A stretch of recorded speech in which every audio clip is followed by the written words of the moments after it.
Under a dark sky filled with lightning, the castle of demons rose like an unmoving shadow before the city. There, at the threshold of the final battle, Jin approached the small group of 3 girls who were speaking apart from the others. Noticing something strange about them, he asked if they could speak with him, assuming it might be a strategy meeting to prepare for the confrontation with the Demon King and that they wished to organize their final steps. However, the only answer he received was his own name, spoken tensely, as if none of them could find a gentle way to say what was coming. Then the blonde girl stepped forward and raised her hand firmly. Without hesitation, she spoke on behalf of the heroine Riki areas and made it clear that Jin was being expelled from the group.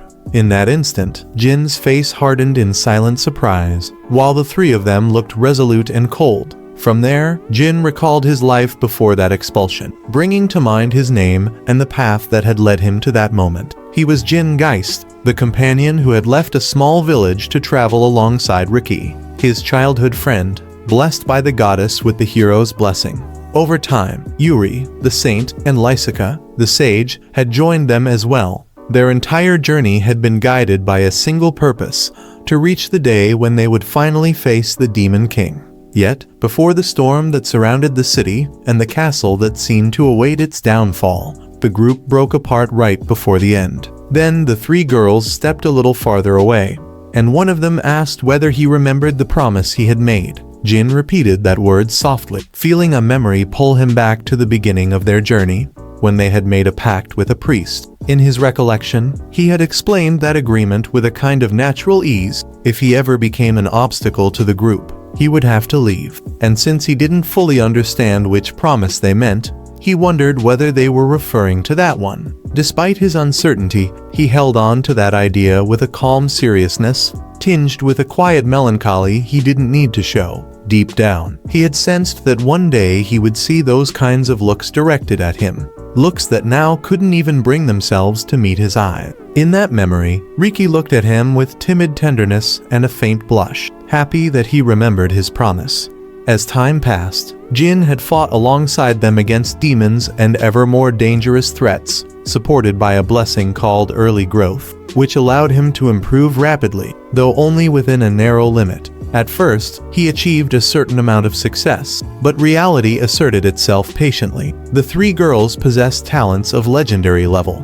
The saint was regarded as a divine incarnation overflowing with sacred blessings. The sage mastered ancient and mystical arts, and the heroine, with overwhelming physical prowess, exorcised demons with a strength that seemed inexhaustible. For that reason, Jin sensed that the gap between him and them didn't shrink no matter how hard he trained. He also noticed that the intensity of the battles pushed them farther and farther ahead, as if an unstoppable current carried them forward. Even so, there were moments of human warmth that seemed to sustain him. The elf assured him that he was still the best companion she had ever had, and the saint made him feel that her thoughts and prayers were always with him. Jin thanked them sincerely, but at the same time he perceived Riki's unease, as she called out to him with a restrained voice. In response, he spoke her name gently, stepped closer, and placed a hand on her head. In that way, he conveyed reassurance, convinced that they would be able to defeat the Demon King, and added that he would wait for her, that he would come to pick her up as quickly as possible after their victory. However, Riki hinted that this was not what troubled her, and Jin realized that something deeper lay behind her words. Even so, he took his leave calmly, remarking that perhaps he should return to his room to prepare his luggage, while the others watched him walk away. As he walked with his back to the group, he allowed his thoughts to settle in silence and accepted that what Riki had said might not come to pass. After all, when they defeated the Demon King, they would be celebrated as heroines, and speaking with him normally would become difficult, as if an invisible line would forever stand between them. Finally, before leaving completely, Jin stopped and spoke with unadorned sincerity. He said that he, too, was glad to have traveled with all of them. Then he turned around with a calm smile to thank them. Yet deep down, he admitted that, in truth, he had wanted to fight alongside them until the very end of their journey. The 3 girls looked at him in silence, uncomfortable or lost in their own thoughts. And soon afterward night finished falling over the city, while each of them chose a different path to cope with what was coming. In her room, Riki remained alone and clenched the bedsheet tightly, as if she needed to anchor herself to something solid. She felt that she was finally close to fulfilling what she had held onto for years, and in her mind, the determination to defeat the Demon King as quickly as possible took form. Then she sat up with shining eyes, driven by an almost childlike burst of energy, and imagined herself going out to buy a wedding dress. In that fantasy, she wanted to adjust every detail to Jin's taste, and she also wished to stroll through the city with him alone, without interruptions. At the same time, she also thought of Yuri and Lysica without resentment, acknowledging that she didn't dislike them. However, even with that acceptance, she felt that compared to the beginning of the journey, she now had less time alone with Jin. Then, as if her heart demanded that she return to the beginning, Riki remembered her childhood. To her, Jin had always been her hero, always remaining by her side, even when she had been a sad little girl sitting under a tree, and the weight of her blessings made her feel different and alone. In those memories, she saw herself unable to control what she possessed, someone singled out by others, and against that, Jin appeared as the only one who offered her kindness without conditions. Back then, Jin had told her that it didn't matter what others said, because he would always be on her side. Thus, Riki understood that he had meant it, and that to him, she was someone important, almost like family. That memory intertwined with another, even more delicate. The day when she, blushing and with her gaze lowered, hinted that if she defeated the Demon King, she wished to marry him. Jin had been surprised, and then, with a smile, he answered that if she still felt the same by then, they would possibly get married. In that way, that moment became sealed as a promise, with their hands almost touching over the grass, and the open field holding the silence around them. Back in the present, Riki touched the finger with which they had sealed that promise. Then she felt that her most precious memories reached back to when she was 5 years old, and she understood that she had fought all the way to this point because of that reason. She also recognized that Jin had done his part as well, and that the promise still lived in his memory. As she arranged her plan internally, she calculated that if they acted as they were doing now, they could defeat the Demon Lord in a single day. However, that possibility brought her a different kind of unease, because deep down, what mattered most to her was that nothing happened to Jin. For that reason, she accepted that he had to leave the group.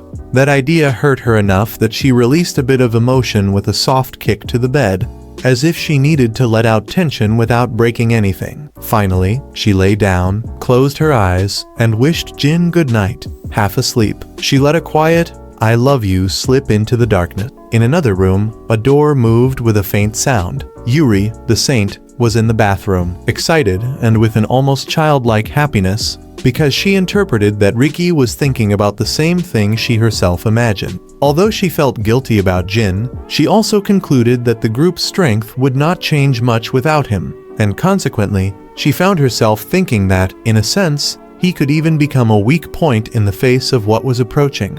Thus, Yuri believed she understood what the little heroine had in mind. She convinced herself that Riki had until the next day to defeat the Demon King, and that afterward, she would confess her feelings to Jin. However, within that nostalgia, there was also an egoistic decision that Yuri refused to let go of, and by admitting it to herself, she accepted that she could not give it up. Then her own story returned to her memory, the rejection she had faced since childhood for being a saint, the pain accumulated over the years, and the constant feeling that no one understood it, until Jin, for the first time, had entered her world in a different way. She recalled Jin appearing with direct sincerity, willing to listen to her, and she saw herself surprised by that attitude. In that moment, Jin had made it clear that if Yuri's prayers saved others, then Yuri did not need to cling to anyone in order to exist. Furthermore, he had pointed out that he found it strange that people treated her as if her worth depended on that alone. For her part, Yuri, overwhelmed with guilt, had wondered whether something like that could even be forgiven, and she immediately remembered the brush of their hands, along with Jin's affirmation that it didn't matter whether anyone forgave her or not. In that memory, Jin leaned toward her with determination, and declared that if anyone tried to prevent it, he would confront them, because he wanted to help the saint simply because she was Yuri. From there, Yuri relived the moment she called out to him through tears and saw herself thinking that Jin was a profoundly kind person. She felt how her heart, once cold, melted under the intensity of his gaze.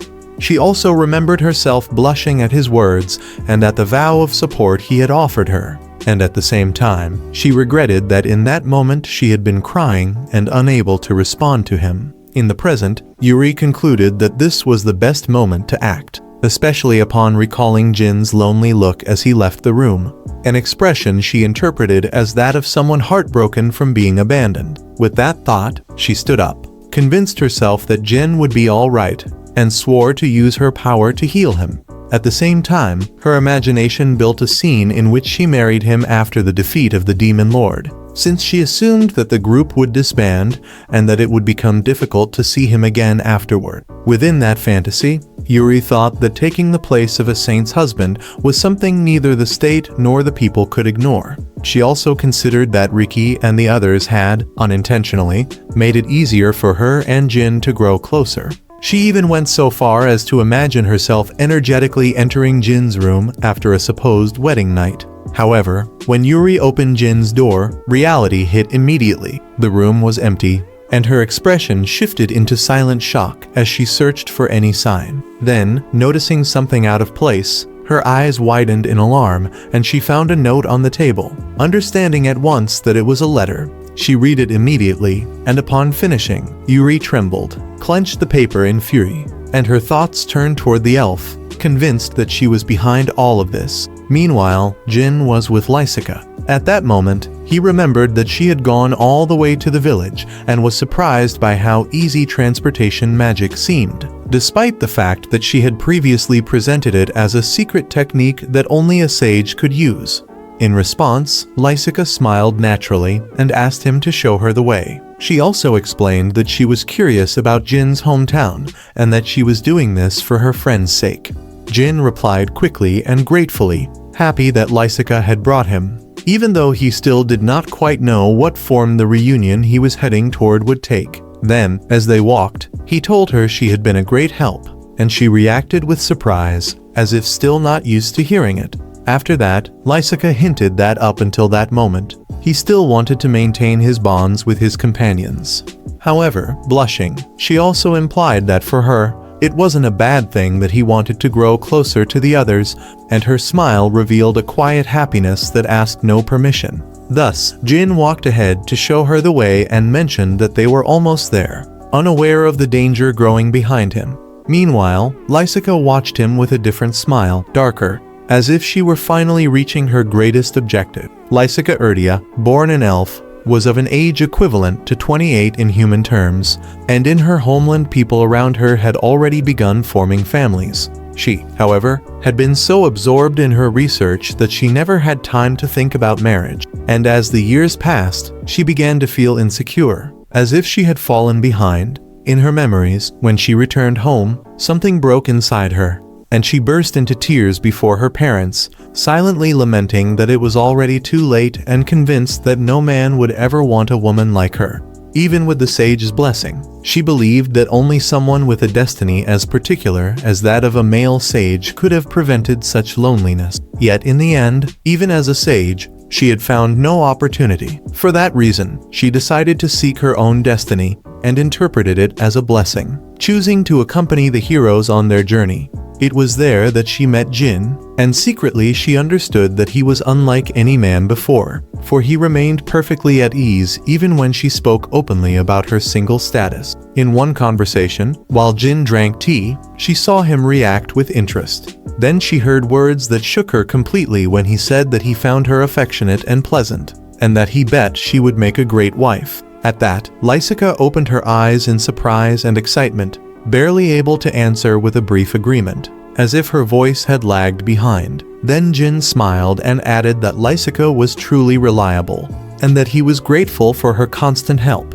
Hearing that, she froze, red to the tips of her ears, as if everything she had kept locked away for years ignited all at once. Afterward, Jin let slip a thought aloud about the kind of woman he liked, mentioning that he tended to prefer older ones, and Lysica felt that phrase like a jolt that nearly stole her breath. Because of that, while watching him from behind, She thought that they were almost there, and within her, the idea took shape that very soon that tough but gentle boy would be hers.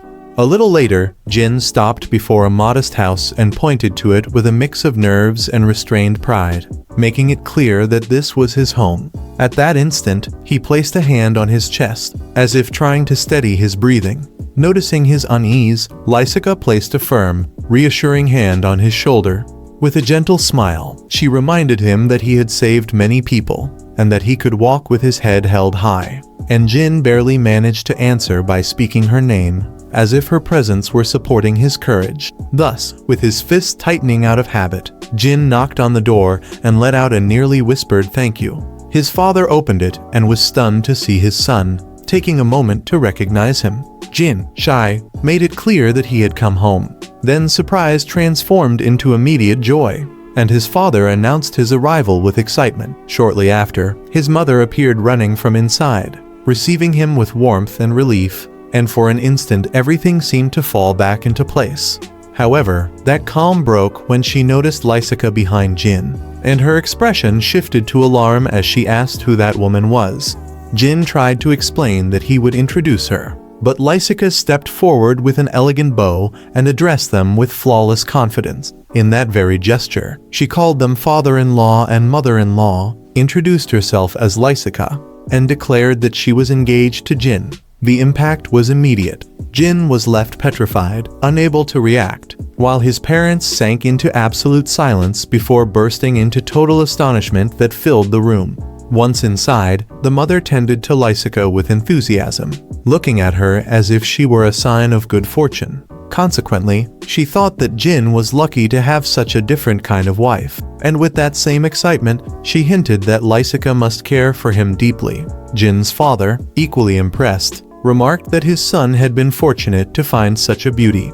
Even so, Lysica kept her composure and explained that they had come simply to greet them. Meanwhile, Jin, trapped between the scene and his confusion, felt as though everything were a dream slipping out of his hands. He tried to stop her, but Lysica turned serious and made it clear that she wanted to talk about their future together. Jin, still unable to grasp how things had reached that point, repeated the idea of that future to himself. Then Lysica held him by the shoulder and asked him not to be surprised, urging him to listen. Immediately afterward, she stepped closer, deeply blushing, and confessed that she loved him. Faced with that confession, Jin panicked and tried to halt the situation. To him, it was impossible to reconcile such a sudden change with the way she had acted until now.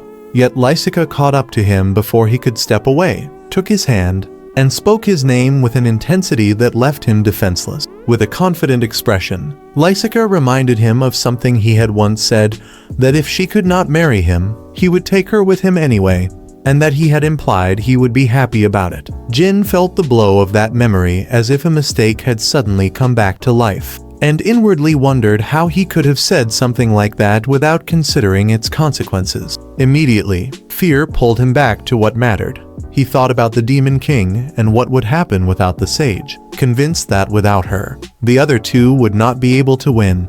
Even so, Lysica, eyes shining with emotion, insisted that she was serious, that she liked him very much, and that for her, he was the only one. Jin looked at her tensely.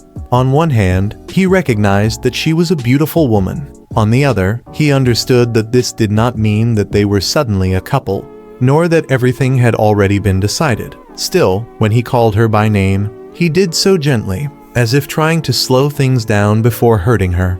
Lysica, however, told him to think carefully and hinted that it was difficult to imagine who might marry him in the future. Within Jin, admissions he had kept buried for a long time began to surface. The respect he felt for her way of being, her capability, her presence, and the way he valued her as a person. Even his father, observing her closely, hinted that his son might not have many opportunities to meet someone like her. Because of that, with a subdued voice and weighed down by the pressure of so many eyes on him, Jin said that he wanted to talk privately for a moment and quickly stepped outside. Lysica followed him, calling his name, and as soon as they were outside, Jin turned sharply and pressed her back against the wall under the moonlight. The movement was so sudden that she was left speechless. Then he called her name firmly, trying to regain control of the situation, and asked her to clarify what she was saying. Without raising his voice, he held a steady seriousness and explained that she was one of his closest friends. He also admitted that he still could not say for certain that he liked her in that way. However, he added that he wanted to try, and that from this moment on, he wished to see her as a woman. Lysica held back her tears. Noticing that trembling, Jin showed genuine concern and asked whether she was all right. She wiped her face and smiled tenderly, as if she found it strange that he would doubt her. Then she once again made it clear that she liked him. She took Jin's hand and pressed it against her own cheek so he could feel that her feelings were real. Jin approached slowly, blushing, and spoke her name with a restrained emotion that finally found an outlet. In that very instant, a flash crossed the sky, and the two of them leaned in to kiss. However, the interruption was immediate and violent, as if the air itself had split. Out of nowhere, a brutal force appeared, accompanied by a voice that made it clear that it would not allow such a thing. Immediately afterward, another blast hurled Jin far away, launching him through the air with a dark energy that left black line-like marks. Jin hit the ground hard, and Lysica screamed his name without being able to stop herself, while Ricky and Yuri reacted in horror at seeing him crash to the floor. Lysica then ran to check on him. At the same time, the distressed Yuri wanted to help with healing, and the desperate Ricky let out a trembling plea. Still lying on the ground, Jin let fury break through the pain and looked toward whoever had attacked him, demanding to know who had done it. Impatient, Lysica ordered the other two to step aside and called them a nuisance. However, Yuri responded firmly that she could help, reminding them that magic of the same type could cancel itself out. Lysica clenched her teeth and demanded to know what Yuri felt for him, but instead of answering, Yuri addressed Jin with provoking lightness.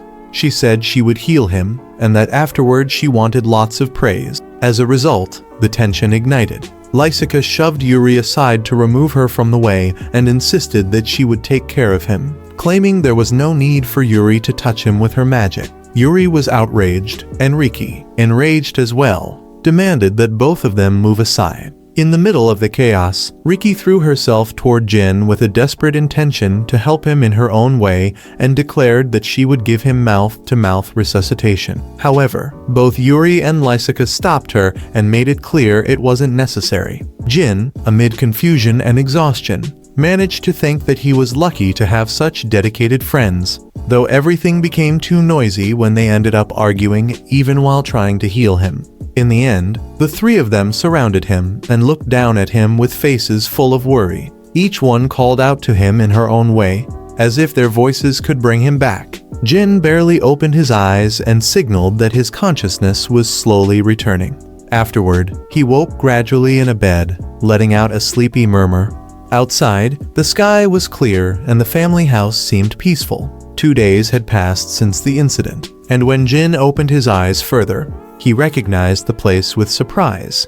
He realized he was at home, in his own room. He sat up slightly and checked his body. He noticed bandages and an oddly complete recovery. However, when he lifted the blanket, he found Yuri asleep, calmly hugging him. Panic struck him immediately at the sight. He wondered why Yuri was in his bed and called out to her to wake her, still startled. At the same time, his memory arranged itself clearly, and he remembered the moment of the impact. Riki had appeared out of nowhere and sent him flying right after Lysica's confession.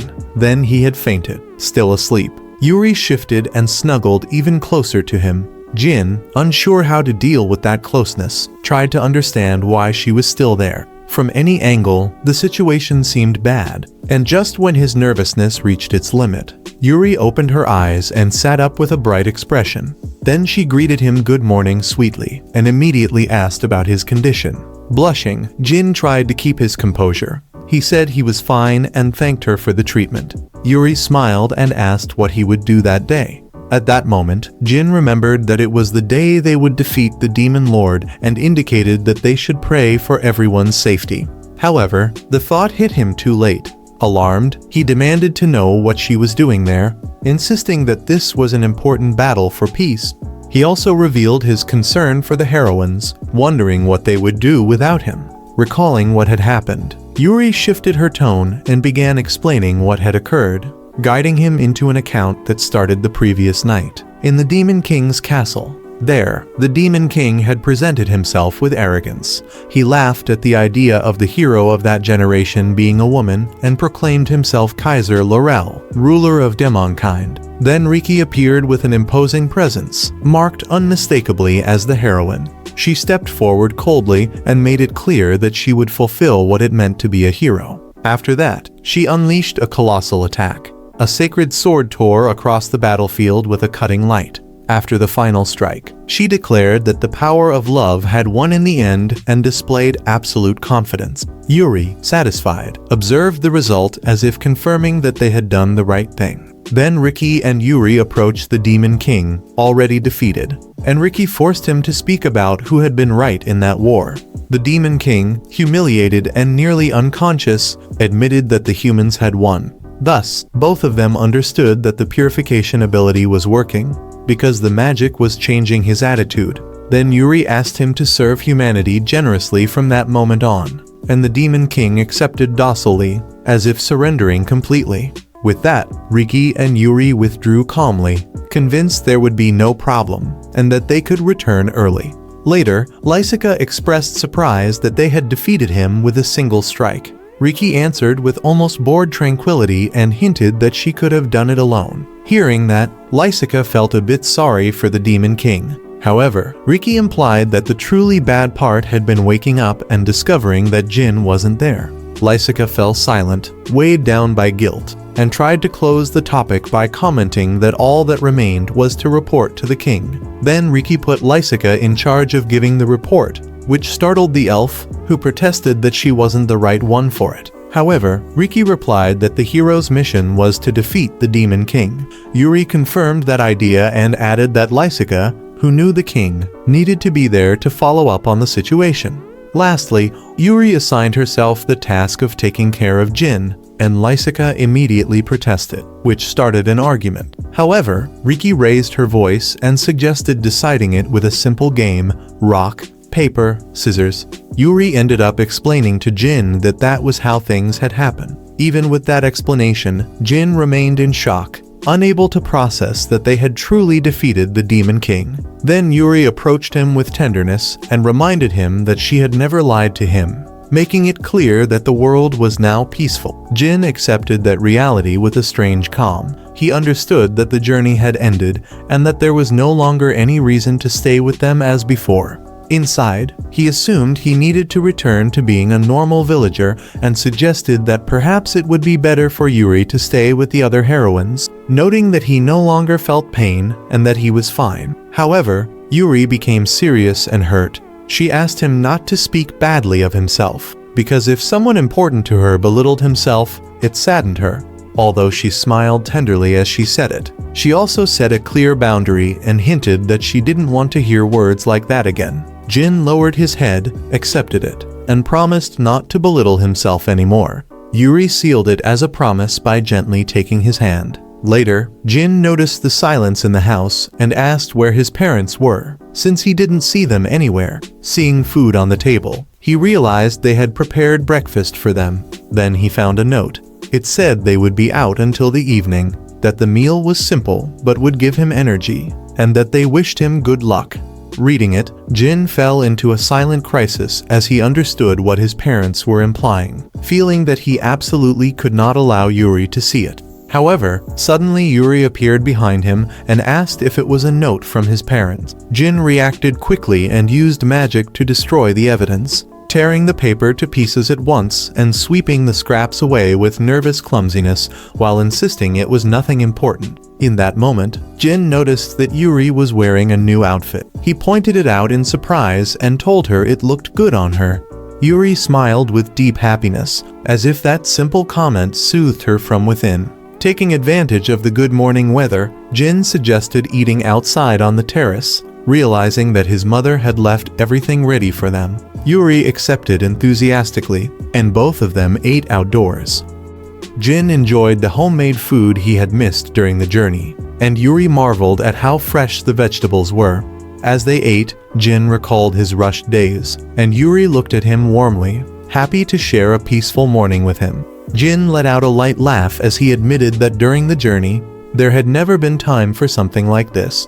And as he looked at the sky and the birds crossing it, he felt that peace was wonderful, a simple and precious sensation. Then Yuri stretched happily and commented that her body felt lighter. Jin shared that feeling and acknowledged that not having to stay on guard was a good thing. Then Yuri asked how he planned to spend his time from that moment on. Jin answered with serene seriousness that he would take things easy. He would farm the fields, hunt, and sometimes fish, finally doing things he hadn't been able to do before. After that, Jin returned the question. Yuri blushed and searched for words with a shyness different from before. On impulse, she confessed a desire that left her exposed. She said that she would like to have children. Jin froze for an instant. She apologized immediately, as if she had spoken accidentally, and tried to correct herself nervously.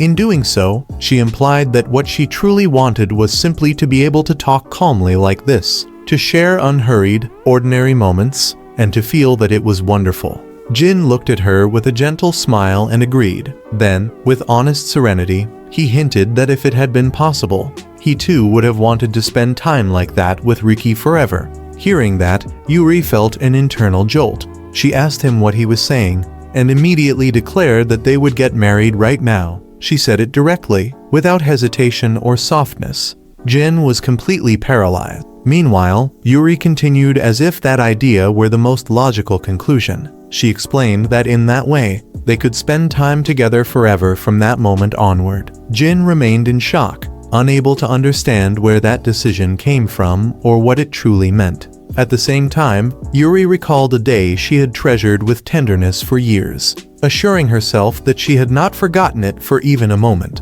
With a blushing face and a seriousness whose voice barely trembled, she stated that she had not forgotten the passionate proposal he had once made to her. Then she brought to mind how Jin had spoken to her when they first met, and she relived that memory in which he, still young, had promised that when she was suffering and about to break, he would be there to support her. Thus, Yuri, heart open, confessed that for her, those words had been like a marriage vow, a salvation that sustained her when she was tired of living and when every prayer frightened her. In her feelings, Jin's light had guided her through her darkest moments. While Yuri continued, carried by emotion and her own interpretation, Jin tried to explain that she had misunderstood his words and that they had not meant what she believed. However, at that moment, driven by her feelings, Yuri took a deep breath and understood that she also needed to express her emotions in words. Jin grew nervous as he noticed the determination rising in her gaze. Then Yuri, with her whole heart, admitted that she loved him and made it clear that she wished to live her life with him. Hearing this, Jin tensed and suddenly realized something. They had been together for 3 years. He had seen many of her expressions, and he knew Yuri well. And precisely because of that, he understood that she meant every word. Next, Yuri, with a small but steady tremble, hinted that during those years she had believed she could remain by his side forever, and she had acted believing in that future. Looking at him, she assured him that she could understand what Jin was thinking at that moment. However, she also made it clear that she did not want to lose, as if she were finally allowing herself to compete for what she felt. Then Yuri took his hand and pulled him toward her. With a low voice and a closeness that set her face ablaze, she apologized before confessing that she wasn't a good girl, as if revealing a side of herself she had kept hidden for far too long. However, the scene was abruptly cut short when Riki suddenly appeared and found them outside. Wondering what they were doing there, the newly arrived heroine looked down at them, and both reacted stiffly, trying to improvise an explanation. Jin, nervous, tried to justify it as if everything had been an accident, and Yuri, anxious, backed up that idea with obvious urgency. Riki remained thoughtful for a moment, evaluating the atmosphere. Then she concluded calmly that if nothing was happening, then it was fine. Both Jin and Yuri let out a relieved breath, as if they had escaped a major problem. Then Yuri made it clear that she had already said what she wanted to say and stated that she would leave the rest to Riki. Jin called out to her, surprised, not understanding why she was leaving like that. However, as she hurried away, Yuri announced that she was going out for a walk. Jin tried to stop her, but the moment he turned, he felt something different, an emotion that forced his attention back to Riki. Riki pulled on his shirt with a silent sadness. Jin turned toward her, surprised by that gesture, which seemed to ask for help without words. A short while later, the two of them ended up leaning back, sharing a moment similar to those of old times. Then Riki commented that being together like that was nostalgic, as if they had become children again. Jin replied that it was. Yet although he laughed nervously, he also felt the awkwardness of the situation, because his mind could not stop stumbling over what was happening between Yuri and Lysica, along with the feeling that perhaps he should talk about it with Riki as her companion, though he couldn't find the right moment. With a serene tone, Riki spoke about Yuri with an honesty that was hard to contradict. In that sense, she emphasized that Yuri was fundamentally kind, and that for that very reason, it was difficult to hate her. Jin nodded at her words. Then Riki added that Yuri also cooked well, and had even taught her to study, which made Jin nod again. Then Riki lay back with absolute seriousness and declared that she would not lose her feelings for Jin to anyone. Jin was stunned. He began to sweat under the pressure of that declaration.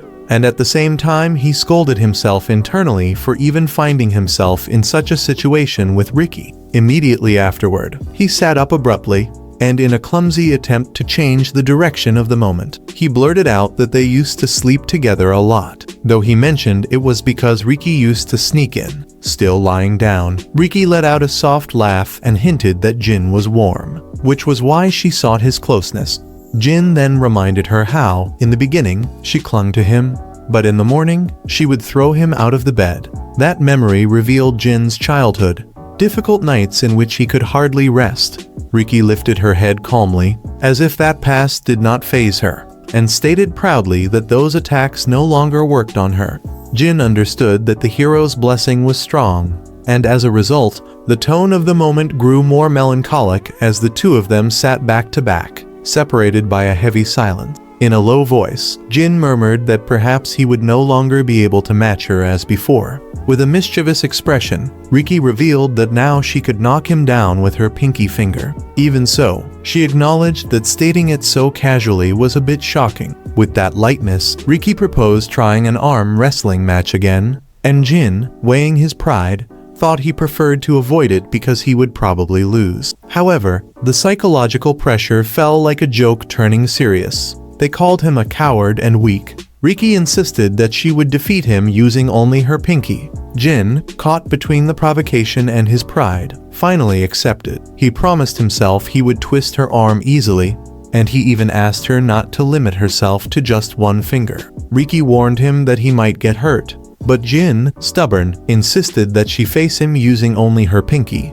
And so, the duel began without further delay. Jin used his whole hand, and Riki used nothing but that one finger. Riki allowed him to start whenever he wished. Jin swallowed, and before throwing himself forward, announced that he was giving it his all. However, the moment he made the first move, he felt an enormous power coming from Riki's pinky, and the shock left him frozen. Riki looked at him with a gentle smile and told him that he was trying so hard it was adorable. The next instant, Jin was launched backward, defeated with absurd ease. He fell headfirst with a dull thud and lay there while Riki declared her victory. Jin let out a tired laugh and accepted that he had been completely defeated. Then Riki touched his head lightly, as if trying to soothe him. With a serious sweetness, she reminded him that in battles, strength wasn't everything, and he didn't need to lose confidence just because he had lost one. Then, however, she added that a loss was still a loss, and as punishment, he would have to submit to an interrogation. Even so, at that moment her eyes filled with tears of joy, and she admitted that she was happy. Driven by that emotion, Riki kissed Jin, who could do nothing to stop it. When she pulled back, Riki smiled with a feeling that seemed to have waited far too long and made it clear that she had finally done it. Afterward, she remembered that Jin had said he saw her as a woman and not as a little sister, and that phrase shook her with happiness. Covering her mouth with her hand, Riki trembled as she admitted that she had finally stopped being a little sister. Meanwhile, Jin stepped back nervously, tense and unsure where to put his hands, feeling his body react before his mind could catch up. Riki stretched proudly and stated that now that she knew Jin no longer saw her as a sister, she could stand at his side rather than behind him. Jin remained sitting on the bed, bewildered. Riki, for her part, walked with calm elegance and said that for now, she would forgive him with just that, as if it were a small advance payment. Jin, sweating and thoughtful, realized he could no longer lie to himself. Whatever he felt was catching up to him from within. When the two of them ended up face to face in silence, Jin internally accepted that he liked Riki. Seeing her embarrassed, he grew desperate as he thought of how hard she had tried for him and how much she had struggled to express her feelings. Because of that, a part of him wanted to answer her immediately. However, the conflict remained, because reality was more complicated than his heart wished to admit. That tension broke when a voice very close by announced a return, after which two girls entered through the door. One greeted them and lightly commented that in the end, it had been almost just her, while Jin welcomed them half-heartedly. Inside, Jin realized he still hadn't been able to tell anyone that three people had confessed their feelings to him. As a result, he twisted in silent despair at the thought that all of them had found the courage to express themselves, while he had not been able to give any answer. And yet, in that half-state, he found himself with Riki. The newcomers noticed the strange atmosphere and pointed it out with curiosity, asking what was going on. Yuri addressed Riki with a direct question about whether she had crossed the line, which made Riki turn red instantly. Lysica reacted with surprise, and between jokes, both made playful comments about how innocent Riki could be, until Riki exploded and demanded that they be quiet. Still blushing, Riki tried to regain control, and to do so, she redirected the conversation toward the matter they had gone to resolve. Lysica responded with absolute confidence, as if it were impossible for anything to have gone wrong, while Jin looked at her in horror at what that confidence seemed to imply. Jin, still trying to stay afloat, showed that he didn't understand why that mattered. However, the three of them responded with complete certainty. Then Yuri, delighted, announced that the location of the wedding had already been decided. Hearing those words, Jin felt a chill, as if the ground were shifting beneath his feet. He immediately smiled, nervous and sweating, pretending enthusiasm while inwardly begging for the conversation to end. Even so, he forced himself to ask whose wedding it was. All three answered proudly that it was obvious whose wedding it was, and suddenly, in unison, they declared that the wedding was theirs, and Jin's. Jin, sitting in front of the bed and trembling, was completely in shock. He felt his mind collapse at the confirmation that everything had turned into a love triangle, with him at the center and no clear escape. Riki, confident, reiterated that they had already decided the place for the ceremony and implied that he would marry all three of them. Jin, confused, thought about how impossible it sounded to accept the feelings of three people at once. Meanwhile, Lysica interpreted that this was his true concern. With a calm but direct tone, Lysica made it clear that the question was how he was going to accept all their feelings. Surprised, Jin admitted that yes, that was exactly what overwhelmed him. The scene showed him seated at the table with the three surrounding him, as if each one represented an unstoppable force. At that moment, Jin couldn't help but flinch upon seeing that they all sat on his side. Yuri explained naturally that it was normal to sit beside one's husband, and Jin froze upon hearing that word. Trying to regain some control, he attempted to move to the other side. However, the noise of the chair and their reactions threw him back into chaos, because all three tried to adjust themselves again. Desperate, Jin begged them not to dare sit. In the middle of that confusion, Jin connected the dots and understood that, based on what Lysica had said, perhaps all three already knew how each of them felt about him. Even so, more than that, what shook him was realizing that now he had to face each one directly, with honesty and no escape. Looking at them, Jin acknowledged that they were so charming that they made him want to stay by their side forever. He also remembered that they had told him they loved him. He even understood that even if he said nothing, they would probably stay with him anyway. Yet deep down, he felt that wasn't right, because silence was also a way of hurting them. With that clarity, Jin asked them to listen and announced that he wanted to speak seriously. The three of them became serious instantly, and at that sudden shift, Lysica commented that the transformation surprised her. Jin remembered that he had already spoken with Lysica the day before, and as a first step, he said that he wanted to apologize to Yuri. Yuri was surprised to hear it, and Jin explained that those old words she had interpreted as a proposal had not been born from romantic feeling, but from a sincere desire to support her. Then Jin addressed Riki as well, and at that point he remembered the kiss they had shared, mentioning that only in that moment had he been able to understand what was happening inside him. He also recalled the in-promise and understood that it referred to that childish promise sealed with their pinkies. Jin admitted that he had never imagined that Riki would continue loving him so deeply, and that even so, he had made that promise without thinking. Then, with a strike of his hand on the table and a sincerity that shook in his throat, Jin apologized. Next, Jin confessed that for a long time he had been unable to have confidence in himself, because he couldn't fight on equal footing with them, and yet he wanted to feel worthy of being their companion. For that reason, leaving the group had hurt him. Moreover, thinking that they would no longer share joys together made him feel profoundly alone. In the middle of those memories, Jin saw himself packing, convinced that he would never be able to catch up to them again. However, after the battle ended, they remained by his side. Jin then observed that new warmth that life shared outside the role of heroes, and he understood that spending time with them in that way had led him to think about something different. With his body leaning forward and his head lowered, he let out a truth he had held in for far too long and admitted that he wanted to keep living with them forever. His mouth trembled as he continued, as if that decision opened a door he could never return from. And then, with resolve, he asked them to marry him. The three reacted with a mixture of emotion and surprise. In response, Jin promised them that he would make them happy. He spoke each name carefully, calling Riki, Lysica, and also Yuri, and reaffirmed with determination that he would make all of them happy. He also admitted that he had been unable to choose only one, that he didn't know whether the kingdom or others would accept them, but that he would think about that seriously later, because being honest came first. In the end, the three looked at him calmly and confidently, and Jin made it clear that he loved them equally, affirming that he wanted to marry all of them. In the room, illuminated by the fire in the hearth, Jin remained kneeling before the three, still trembling with the fresh emotion in his body. The atmosphere felt solemn for a moment. However, Riki showed a mischievous smile, and as if that small gesture opened a door, all three began to laugh at once, with a mix of amusement and relief that broke the built-up tension.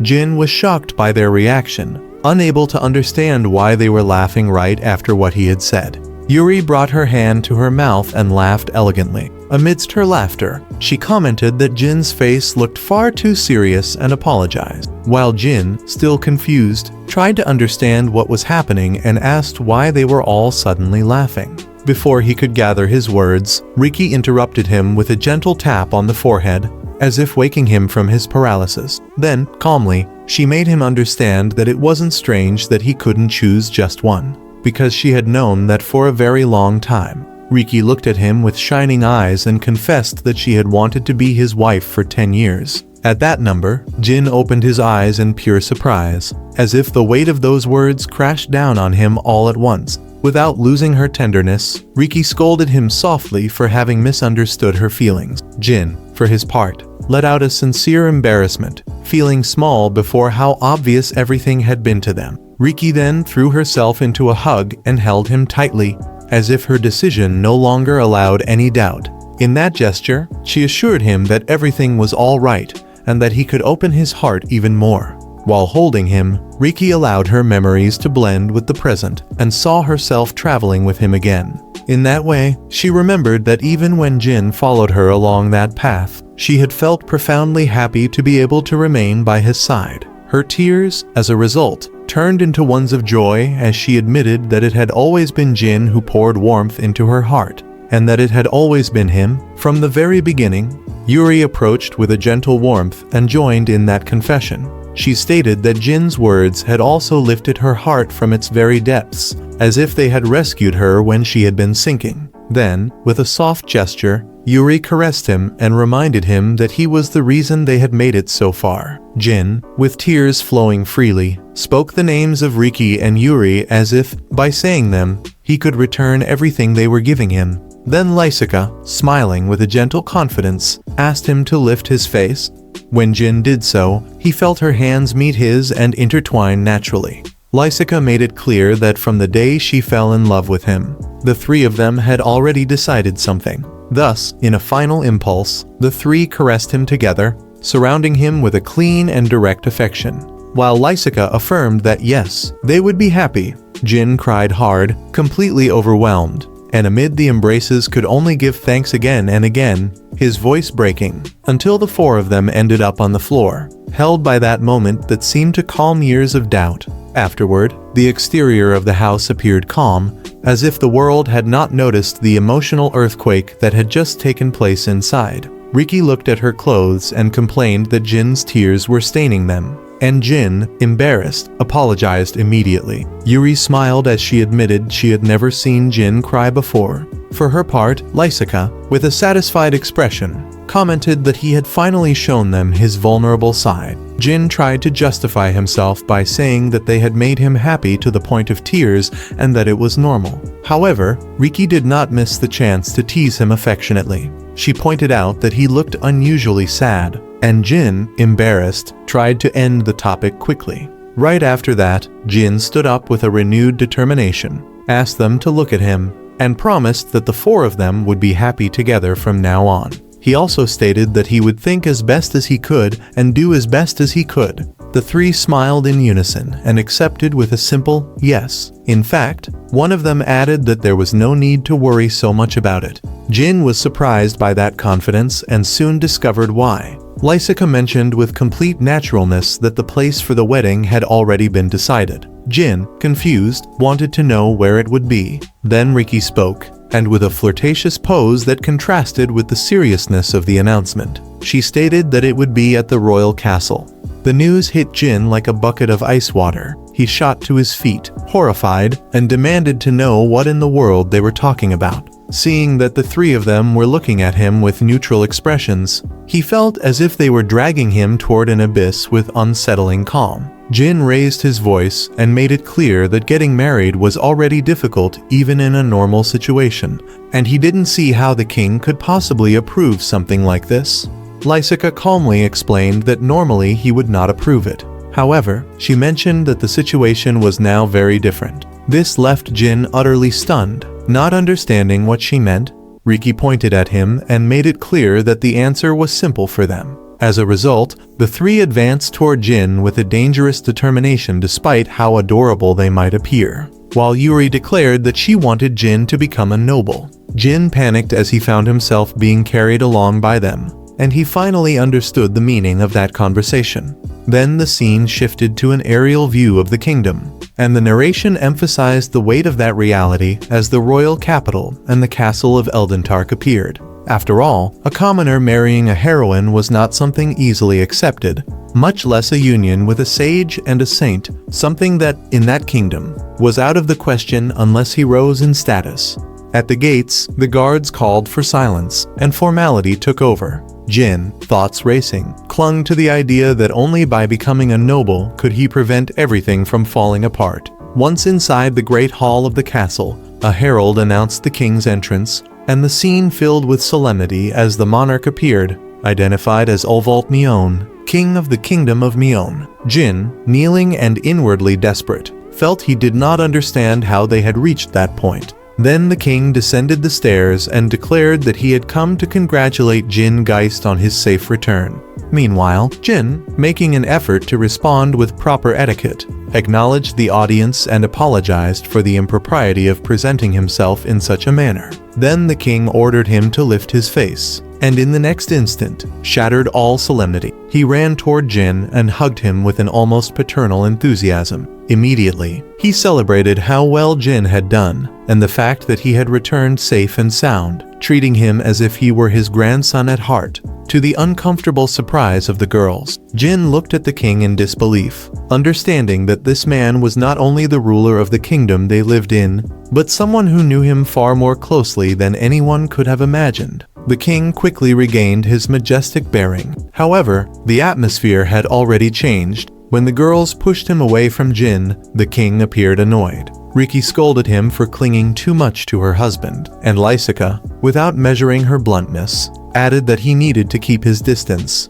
while Jin intervened to ask them to show more respect. Next, the king complained theatrically and commented that they had all returned only a few hours earlier, implying that arranging an audience on such short notice was difficult. Yuri explained that thanks to transfer magic, and with Lysica present, they could travel very quickly.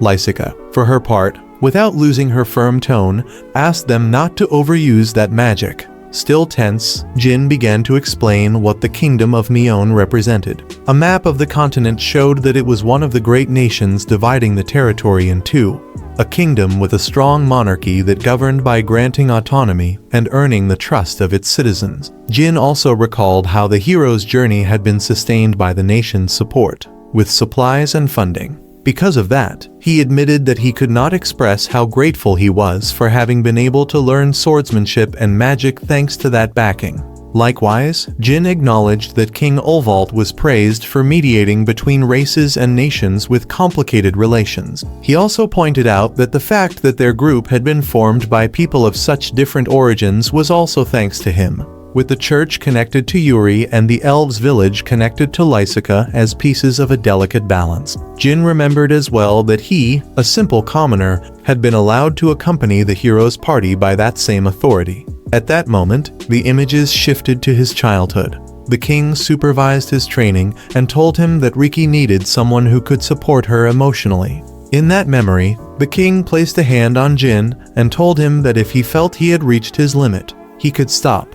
However, for now, he had to walk beside her, because he understood the pressure that fell on a girl destined to bear such an enormous role. As he recalled that understanding, Jin felt the name Ulvalt weigh differently, as if, deep down, the king had been guiding his path long before Jin himself realized it, because he knew how hard it was to understand the pressure placed on a child. When he returned to the present, the king observed Jin with curiosity and understood that the fact that he had come back together with those three was directly related to the matter they had just mentioned. Jin confirmed that idea without hesitation and revealed, with sincere calm, that the feelings of all three made him profoundly happy. Then, with an honesty that weighed heavily on his chest, Jin admitted that he also wished to marry, although for him, becoming a noble still felt like a far-off dream. That confession shifted the atmosphere only slightly. The king, still wary, muttered to himself, and then turned his attention toward the girls,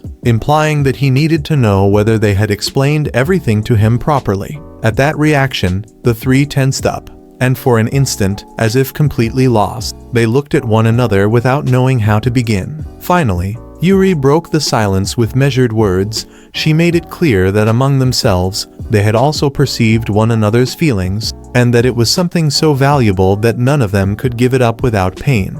Next, Reki, with a serious and practical tone, added that Jin was someone who thought things through carefully, and that this made her happy. However, she also hinted that if they had truly ended up opposing one another, the damage would have been enormous. Lysica and Yuri nodded, as if that possibility had weighed on all of them from the start. And Jin, upon hearing them, understood inwardly that it was probably true. Then Lysica adopted an almost teacher-like demeanor and explained the idea in an orderly way, as if she were drawing a clear structure before them. She made it understood that they had discussed it not only with one person in mind, but with the goal of ensuring everyone could be happy. She further pointed out that if Jin became a noble, polygamy would be recognized according to rank.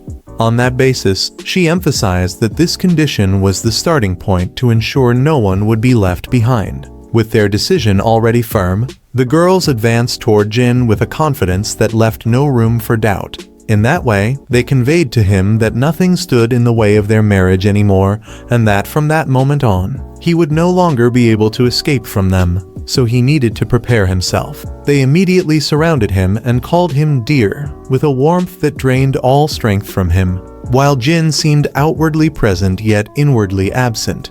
Even so, amid the surprise, Jin looked at them with emotion and let slip that all of them, even when he had been oblivious, had thought a great deal about him. Then, not wanting to diminish the moment, he spoke with careful seriousness.